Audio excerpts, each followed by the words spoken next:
오늘 주일은 이 땅의 모든 교회가 종교개혁 기념주일로 지키는 주일입니다.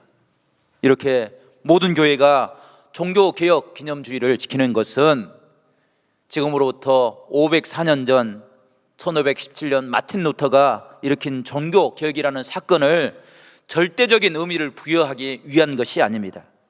오히려 종교개혁은 우리의 나태하고 어리석음으로 인해서 우리가 순간순간 드러내는 그런 연약하고 죄악된 모습을 날마다 하나님의 말씀으로 새롭게 결단하며 변화시키며 살기를 다짐하는 그런 의지의 시간입니다.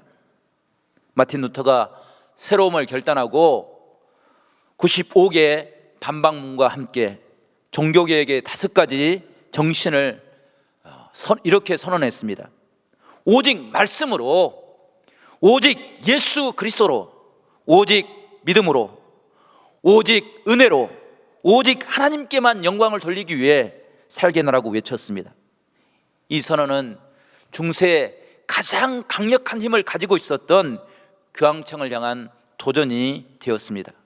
당시 교황청의 권력은 우리가 상상하는 것 이상이었습니다. 한 나라의 왕을 임명할 수 있을 만큼 그런 막대한 권력을 가지고 있었습니다. 이런 상황 속에서 루터가 종교개혁을 선언한다는 것은 루터 자신과 가족과 루터를 지지했던 모든 사람들을 위험에 빠뜨리는 그런 어리석은 상황과 같았습니다. 그럼에도 불구하고 루터는 그것에 구애받지 아니하고 오직 하나님을 향한 온전한 믿음과 진리에 대한 확신을 가지고 분연히 일어서서 하나님의 말씀을 증거하였습니다. 교황이나 사람의 어떤 전통이 아니라 하나님의 말씀, 우리를 향한 지극한 하나님의 사랑을 기록한 이 말씀이 우리를 구원하는 능력이 된다고 외쳤습니다. 돈이나 권력이 아니라 우리를 위해서 가장 낮은 곳까지 임하셔서 십자가를 지시고 구원의 은총을 베푸셨던 그 주님의 사랑을 만나고 깨닫게 될 때 참된 구원의 은혜를 발견할 수 있다는 것입니다. 믿음으로, 은총으로 오직 하나님께만 영광을 돌리는 삶, 그것이 참된 신앙의 모습이라고 증거하고 있습니다. 루터가 이렇게 외칠 수 있었던 것은 단순한 어떤 사건을 경험했기 때문이 아닙니다. 철저하게 하나님의 말씀으로 그가 깨달았기 때문입니다. 로마서 1장 17절 말씀, 오직 의인은 믿음으로 말미암아 살리라, 이 말씀을 깨닫고 그는 지금까지 살아왔던 삶의 모든 신앙의 모습이 잘못됐음을 깨닫게 되었습니다. 지금까지 그는 의인된 삶을 살기 위해서, 하나님께 책망받지 않는 삶을 살기 위해서 고행도 하고 금식도 하고 자신의 선행을 쌓아나가는 공로를 행하는 그런 삶을 살아왔습니다. 그런데 그것으로는 도저히 하나님 앞에 설 수 없는 자신의 부끄러운 모습을 발견했습니다. 그 상황으로 고민하며 하나님의 말씀을 읽게 될 때 하나님께서 그에게 귀를 열어 듣게 하셨습니다. 오직 의인은 공로가 아니라 고행이 아니라 믿음으로 말미암아 살리라 선언하여 주셨습니다. 하나님의 은혜를 인정하는 사람, 하나님의 말씀에 순종하는 사람, 그 사람이 의인이고 하나님의 천국을 소유하는 사람이라. 하나님께서는 우리를 사망에서 생명으로 이미 하나님의 영원한 은혜의 자리로 우리를 영접해 주셨음을 깨닫게 되었습니다. 루터는 신앙의 본질이 무엇인지를 우리에게 분명하게 교훈해 주고 있습니다. 당신은 너무나도 상황적으로, 구조적으로, 사회적으로 힘들고 어려운 시대였습니다. 누구도 하나님의 말씀을 자유롭게 읽거나 대할 수가 없었습니다. 성경은 사제들이나 교황들이 가지고 있었습니다. 그래서 그들이 해석하는 것, 그것이 곧 하나님의 말씀을 우선하는 그런 말씀이 되었습니다. 그래서 성도들은 늘 교회가 정해준 전통에 따라서 생활하고 그곳에서 은혜를 받기를 원했습니다. 그런데 그 모든 그것들이 잘못된 생각에 의해서 세워진 것이라고 깨닫게 되었습니다. 의인은 하나님의 말씀, 하나님의 은혜를 깨닫는 삶의 모습이었습니다. 뿐만 아니라 교황청은 면죄부를 판매했습니다. 죄를 사할 수 있는 그런 표가 있다는 것입니다. 그 표를 사는 사람은 지옥에 있는 사람도 구원받을 수 있다는 그런 거짓된 교훈을 가르쳤습니다. 이것을 이용해서 신앙을 사기극으로 만들었습니다. 면죄부의 가격은 신분에 따라 달랐습니다. 임금이나 왕후나 대감독은 금화 25플로린을 내야 했습니다. 수도 원장이나 고위 성직자들이나 귀족들은 금화 20플로린을 내야 했습니다. 하위 성직자들이나 귀족들은 금화 6플로린을 냈고 평민들은 금화 1플로린을 냈습니다. 플로린의 가치는 당시 송아지 3마리를 살 수 있는 큰 돈이었습니다. 로마 교황청이 하는 사업을 완성하기 위해서, 베드로 성당을 짓기 위해서 이런 어리석은 일들, 자신의 이름을 드러내기 위해서 허황된 일들을 꾸몄습니다. 이런 일로서는 구원을 얻을 수 없음을 루터는 알고 참된 구원의 은혜를 증거했습니다. 이런 이유로 우리가 종교개혁주의를 지키는 것입니다. 우리도 그런 어리석은 일을 하지 않기 위해서, 우리가 어떤 상황에 빠져 있다 할지라도 하나님의 영원한 구원의 은혜를 깨닫고 신앙의 바른 삶을 살기 위해서 오늘 함께 예배하며 하나님의 은혜를 나누는 것입니다. 오늘 우리가 함께 읽었던 이사야서 61장 말씀은 루터와 같이 이사야 선지자가 신앙의 본질을 꿰뚫어보고 절망과 좌절에 빠져 있는 사람들에게 하나님의 참된 은혜가 무엇인지를 증거하고 있습니다. 바벨론 포로에서 아무 곳으로도 새롭게 될 수 없는 그런 고통의 순간에 하나님의 말씀을 증거함으로 하나님의 은혜를 깨닫게 하는 새로움의 자리로 인도해 주셨던 것입니다. 성도 여러분, 우리가 이 말씀을 어떻게 묵상할 때 그 은혜를 깨달을 수 있습니까? 무엇을 준비할 때 우리는 새로워질 수 있는 것입니까? 첫 번째로는 오늘 본문을 통해서 깨닫는 것은 우리가 참된 신앙의 모습을 회복할 때 우리의 새로움의 모습이 참된 신앙의 모습이 될 수 있다는 것입니다. 이사야서 61장은 이스라엘 백성들이 예루살렘으로 돌아가는 것을 소망하며 선포했던 하나님의 말씀입니다. 이스라엘 백성들은 바벨론이라는 이방 나라에서 견딜 수 없는 고통을 당하였습니다. 그런데 그것보다 더 치욕스러운 일들은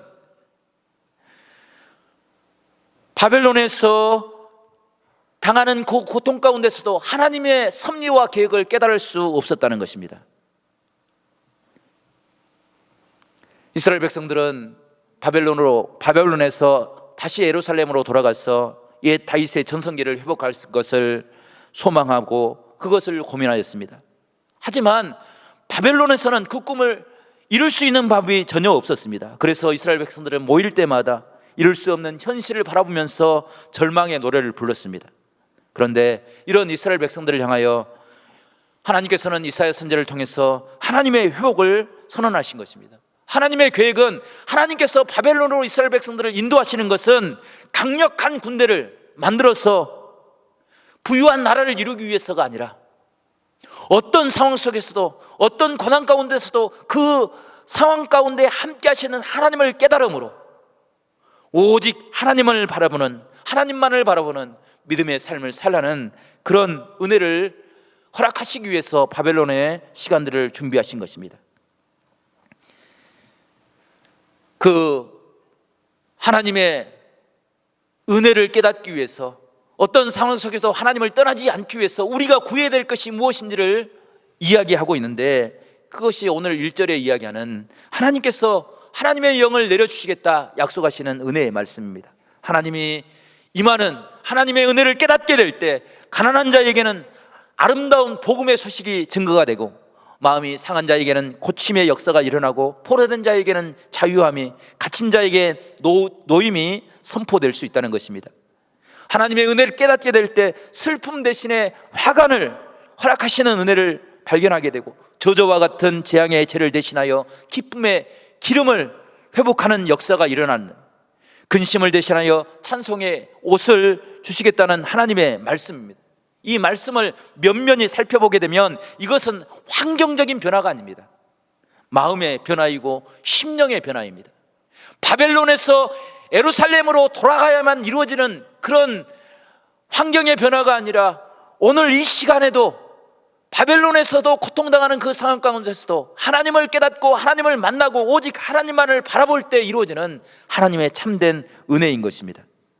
성도 여러분, 우리가 이 세상을 살아갈 때도 우리가 어느 곳에 있든지 간에 그곳에 함께 하시는 하나님을 깨닫고 만나고 발견하는 축복이 있기를 간절히 바랍니다. 그곳에서 하나님의 참된 신앙을 회복함으로 기쁨의 삶, 하나님과 동행하는 복된 삶을 살아가는 우리 모두가 될 수 있기를 간절히 축원합니다. 종교개혁은 위대한 기치를 들고 일어설 때 이루어지는 것이 아니라 내 삶 속에 함께 하시는 하나님의 은혜를 깨닫고 그 하나님을 붙잡고 성실하게 진실하게 살아갈 때 그곳에 종교개혁의 역사가 일어난다는 것입니다. 사회적인 변화가 아니라 내 심령의 변화가 일어날 때 그곳에 먼저 하나님의 역사가 일어나는 것입니다. 특별히 중세 시대는 사회적 구조를 바꾸지 않으면 새로운 삶을 살 수 없는 그런 구조적인 어려움이 있었습니다. 하지만 지금 현재 사회는 사회적 제약보다는 내 의지의 결단이 문제가 될 때가 훨씬 더 많습니다. 우리의 개혁은 장소의 개혁이 아니라 장소의 변화가 아니라 우리 마음의 변화인 것입니다. 구조의 변화가 아니라 내 자신이 변화될 때 참된 하나님의 개혁의 역사가 우리 가운데 이루어질 줄로 믿습니다. 2004년 환경 분야에서 처음으로 노벨 평화상 수상자가 뽑혔습니다. 환경 분야에서 최초로 노벨 평화상을 수상한 사람은 그린벨트 운동을 진행한 왕가리 마타이라는 박사입니다. 그녀는 케냐 사람인데 그 당시 케냐의 30%가 산림으로 이루어졌습니다. 그래서 많은 사람들이 그곳에서 먹을 것과 안식을 얻었습니다. 그런데 산림의 난개발로 인해서 30%가 됐던 산림이 2%로 급감하게 되었습니다. 그것으로 인해서 표토가 유실되어서 토양의 표면이 유실되어서 농사를 지어도 농사가 되지 않았습니다. 그것은 곧바로 백성들의 빈곤과 식량 부족의 현실을 낳게 되었습니다. 이 현실을 안타깝게 여기고 이 상황을 변화시키기 위해서 몸부림치며 변화를 꿈꾸었습니다. 그는 할 수 있는 일부터 하자라는 슬로건을 내걸고 많은 사람들에게 희망과 소망을 심어주었습니다. 그가 할 수 있는 일부터 시작하자라고 슬로건을 내걸고 처음 했던 일은 7그루의 묘목을 심는 일이었습니다. 그 일로 시작해서 마타이 박사는 많은 사람들을 움직였습니다. 그래서 아프리카에 3천만 그루, 정말 우리가 헤아릴 수 없는 많은 나무를 심었습니다. 그리고 10만 명의 사람들이 하나가 되어서 민중연대숲이라는 모임을 만들었습니다. 그리고 환경을 소중히 여기는 것이 생명을 소중히 여기는 일이고 우리의 미래를 소중히 여기는 일이라 선언했습니다. 그 소신을 가지고 아무도 관심 갖지 않는 척박한 땅에 나무를 심었습니다. 빈곤에 허덕이는 사람들에게 희망을 이야기했습니다. 그것이 변화의 시작이 되었습니다. 변화를 포기하고 살아가는 사람들에게 그녀는 이렇게 이야기했습니다. 우리는 복잡해지고 거대한 현대사회에서 자칫하면 우리가 맞이하는 사회적 문제 앞에서 우리는 아무것도 할 수 없다고 꼼짝하지 않는 그런 포기된 삶을 살아갈 수 있습니다.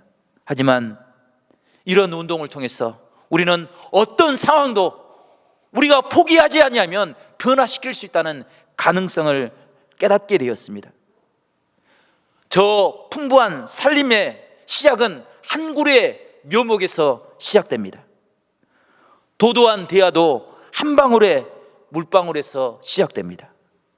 더 좋은 사회를 건설하기 위해서 한 사람이 깨어서 움직일 때 그 사회가 변화될 수 있습니다. 언젠가가 아니라 지금부터입니다. 어딘가가 아니라 여기에서부터입니다. 누군가가 아니라 나부터임을 깨닫습니다 라고 많은 사람들에게 삶의 변화를 이야기했습니다. 이와 같이 변화를 꿈꾸는 삶의 모습은 그 시대를 이끌어갔던 시대의 정신이 되었고 모든 사람을 변화시키는 능력이 되었던 것입니다. 성도 여러분, 이것이 우리가 종교주의를 통해서 깨달아야 될 은혜인 줄로 믿습니다. 변화를 꿈꾸기 위해서 언젠가부터 알 수 없는 시간을 이야기하면서 미루는 것이 아니라 오늘 지금부터 어딘가에서가 아니라 여기에서부터 누군가가 아니라 나부터 변화될 때 이 땅에 하나님의 복음의 은혜가 이루어질 줄로 믿습니다. 오늘 이 예배를 통해서 우리의 심령이 하나님을 만나는 복된 역사가 이루어질 수 있기를 간절히 축원합니다. 내가 하나님의 복음을 깨달음으로 이 땅에 참된 하나님의 소망을 볼 수 있는 복된 믿음의 사람들이 될 수 있기를 간절히 축복합니다. 두 번째로, 하나님의 회복은 내가 누구인지를 깨닫게 됨으로 시작할 수 있습니다. 내가 누구인지를 깨닫는다는 것은 내가 어떤 삶을 살아가야 하는지를 결정하는 중요한 요인이 됩니다. 그래서 이사야 선자는 이스라엘 백성들을 향하여 끊임없이 선포합니다. 그들이 누구인지를, 하나님이 그들을 어떻게 사랑하였는지를 선포하고 있습니다. 오늘 4절부터 9절까지 말씀 보게 되면 직접적으로 혹은 간접적으로 이스라엘 백성들이 누구인지를 이야기하는 말씀들이 기록되어 있습니다. 오늘 4절 말씀에는 간접적으로 이스라엘 백성들이 황폐된 곳, 무너진 것을 중수할 사람, 다시 세울 사람이라고 3번씩이나 반복하여 이야기합니다. 6절에서는 이스라엘 백성들을 여호와의 제사장이며 하나님의 봉사자라고 선언하고 있습니다. 마지막으로 9절에서는 하나님께 복받는 자손이라고 이야기하는 것입니다. 4절에서 하나님께서 이스라엘 백성들을 향하여 무너진 곳을 세울 사람이라고 반복적으로 강조해서 표현한 이유가 있습니다. 그것은 이스라엘 백성들이 바벨론에서 무너진 신앙, 파괴된 일상을 경험했던 그 경험을 가지고 하나님을 바라보는 것, 그것이 하나님이 바벨론에서 이루기를 원하셨던 신앙의 모습이라는 것입니다. 깊은 절망을 경험했기에, 소망의 귀한 것을 깨달았기에 하나님을 바라볼 수 있는 것입니다. 그것을 그들에게 사명으로 허락하여 주셨습니다. 우리는 코로나19 상황을 경험하면서 우리가 생각지 못했던 두려움과 우리가 경험하지 못했던 절망의 순간들을 맛보았습니다. 이것은 우리를 쓸어 넘어뜨리기 위함이 아니라 우리에게 새로운 소망을, 우리가 의지해야 될, 우리가 붙잡아야 될 신앙이 무엇인지를 분명하게 말씀하기 위한 하나님의 뜻인 줄로 믿습니다. 이 시간들을 통해서 우리를 향한 하나님의 사명을 깨닫고 그 사명을 이루기 위해서 날마다 준비하며 살아갈 수 있는 복된 믿음의 사람들이 될 수 있기를 간절히 축복합니다. 성도 여러분, 여러분들은 나를 누구라고 고백하며 살고 있습니까? 하나님 앞에서 나는 누구입니까? 나는 어떤 삶을 살아가야 됩니까? 하나님께서는 이스라엘 백성들이 누구인 줄을 말씀하시면서 그 답을 준비할 시간들을 주셨습니다. 제사장이라 이야기하면서 제사장으로 헌신하기 위해서 지켜야 될 것들을 배우고 익히고 공부할 시간들을 주셨습니다. 봉사자라 말씀하시면서 봉사를 위해서 우리가 예비해야 될 것, 준비해야 될 것이 무엇인지를 이야기하고 있는 것입니다. 세계 역사는 수많은 영웅들이 일어나서 세상을 바로잡겠노라고, 세상을 변화시키겠노라고 결심하여 등장하였습니다. 그래서 저마다의 생각으로 어떤 사람들은 세상을 정복하기도 하고 어떤 사람들은 세상을 분열시키기도 했습니다. 그런데 그 후의 결과들을 보면 철저하게 준비된 사람과 준비되지 못한 사람들은 큰 차이가 있음을 발견하게 됩니다. 준비된 사람들은 모든 사람들에게 새로운 소망을 나누어 줄 뿐 아니라 자신의 이름을 남기는 그런 놀라운 일들을 이루었습니다. 하지만 준비되지 못한 사람들은 정말로 천우 일의 기회, 하늘이 주신 기회를 가졌지만 그 기회를 살리지 못하고 3일 천하로 허무하게 인생이 끝나버리는 사람들을 보게 됩니다. 마틴 루터는 카톨릭 교회를 개혁하는데 결코 사람을 의지하지 않았습니다. 하나님의 말씀을 깊이 깨달음으로, 하나님의 주권자임을 인정함으로, 하나님만을 바라보고 하나님을 의지하며 하나님의 일을 감당했습니다. 그가 로마 교황청을 대적할 때 1521년 로마 황제 칼 5세는 독일에서 국제회의를 소집하고 그곳에 루터를 소환했습니다. 많은 사람들이 루터에게 그 회의장에 끌려가면 반드시 당신은 죽을 것이라고 이야기했지만 루터는 황제의 소환을 거부할 수가 없었습니다. 그래서 하나님 앞에 엎드려 기도하였습니다. 하나님 앞에 엎드려 기도할 때 하나님께서 그에게 깨닫게 하셨습니다. 그 깨달음의 모습을 찬송가 우리가 불렀던 585장으로 그는 고백할 수 있었습니다. 내 주는 강한 성이요 방패와 병기 되시니 큰 환난에서 우리를 구하여 내시리로다. 내 힘만 의지할 때는 패할 수밖에 없도다. 힘 있는 장수 나와서 날 대신하여 싸우네. 이 장수 누군가? 주 예수 그리스도 만군의 주로다. 당할 자 누구랴? 반드시 이기리로다. 아멘. 성도 여러분, 우리는 연약하고 부족합니다. 사단의 괴계를 깨트릴 수가 없습니다. 하지만 주님께서 우리를 대신하여 싸움을 믿고 우리가 인내하며 나갈 때 하나님께서는 우리를 통해서 하나님의 놀라운 역사를 이루실 줄로 믿습니다. 이 은혜를 깨닫고 마틴 루터가 이런 유명한 말을 남겼습니다. 내 양심은 하나님의 말씀에 사로잡혀 있습니다. 양심을 거스르는 일은 비겁한 짓이고 옳지 않습니다. 저는 아무것도 처리할 수 없으며 처리하지도 않을 것입니다. 저에게 달리 선택할 길이 없습니다. 오직 하나님만이 나의 길입니다 라고 답변하고 그는 주님 앞에 엎드려 기도하였습니다. 주님, 저를 도와주십시오. 주님, 저를 도와주십시오. 주 앞에 엎드려 기도할 때 놀라운 개교의 역사가 시작될 수 있었습니다. 성도 여러분, 우리도 하나님의 말씀의 은혜 안에서 하나님의 소망을 발견함으로 내 자신부터 변화됨으로 이 땅에 새로운 개혁의 역사를 이뤄나가는 복된 믿음의 사람들이 될 수 있기를 간절히 축원합니다. 성도 여러분, 이 시대에 신앙인으로 산다는 것이 얼마나 힘들고 어려운지 모릅니다. 교회는 여러 가지 이유로 비난받고 있습니다. 하지만 교회의 본질은 비난받아야 될 것이 아니라 그 진리를 받아들임으로 영원한 생명을 회복해야 될 하나님의 능력인 줄로 믿습니다. 이 하나님의 말씀을 향한 확실한 믿음을 가지고 우리 한 사람 한 사람들이 깨어나서 이 땅에 하나님의 나라를 이루어 나갈 수 있는 영원한 하나님의 축복을 이루어 나가는 복된 믿음의 사람들이 될 수 있기를 간절히 축복합니다.